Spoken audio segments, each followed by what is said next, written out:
ಕೊಡ್ತಾ ಇದ್ದೀನಿ.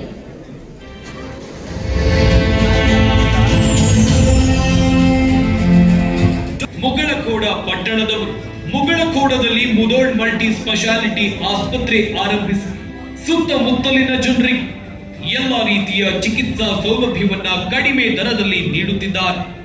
ಇದಲ್ಲದೆ ರಾಯಭಾಗ ಮತ್ತು ಗೋಕಾಕ್ನಲ್ಲಿ ಆಸ್ಪತ್ರೆ ಡಾಕ್ಟರ್ ವಿನೋದ್ ಇವರು ಬೆಳಗಾವಿ ಜಿಲ್ಲೆ ರಾಯಭಾಗ ತಾಲೂಕಿನ ಮುಗಳಖೋಡ ಪಟ್ಟಣದವರು ಮುಗಳಖೋಡದಲ್ಲಿ ಮುಧೋಳ್ ಮಲ್ಟಿ ಸ್ಪೆಷಾಲಿಟಿ ಆಸ್ಪತ್ರೆ ಆರಂಭಿಸಿ ಸುತ್ತಮುತ್ತಲಿನ ಜನರಿಗೆ ಎಲ್ಲಾ ರೀತಿಯ ಚಿಕಿತ್ಸಾ ಸೌಲಭ್ಯವನ್ನ ಕಡಿಮೆ ದರದಲ್ಲಿ ನೀಡುತ್ತಿದ್ದಾರೆ. ಇದಲ್ಲದೆ ರಾಯಭಾಗ ಮತ್ತು ಗೋಕಾಕ್ನಲ್ಲಿ ಆಸ್ಪತ್ರೆ ತೆರೆದಿರೋ ಇವರು ಹಲವರ ಪ್ರಾಣ ಉಳಿಸಿದ ಕೀರ್ತಿಗೆ ಪಾತ್ರವಾಗಿದ್ದಾರೆ. ಇವರ ಆಸ್ಪತ್ರೆಯಲ್ಲಿ ಎಲ್ಲಾ ರೀತಿಯ ಸರ್ಕಾರಿ ಸೌಲಭ್ಯಗಳು ದೊರೆಯುತ್ತವೆ. ಡಾಕ್ಟರ್ ವಿನೋದ್ ಅವರಿಗೆ ತಮ್ಮ ಕುಟುಂಬದ ಸಹಕಾರವಿದ್ದು ಅತ್ಯುತ್ತಮ ಆರೋಗ್ಯ ಸೇವೆ ಕೊಡುವ ಮಹದಾಸೆಯನ್ನು ಹೊಂದಿದ್ದಾರೆ. ಇವರಿಗೆ Zee Kannada news Yuvaratna award ನೀಡೋಕೆ ನಾವು ಹೆಮ್ಮೆ ಪಡುತ್ತೇವೆ.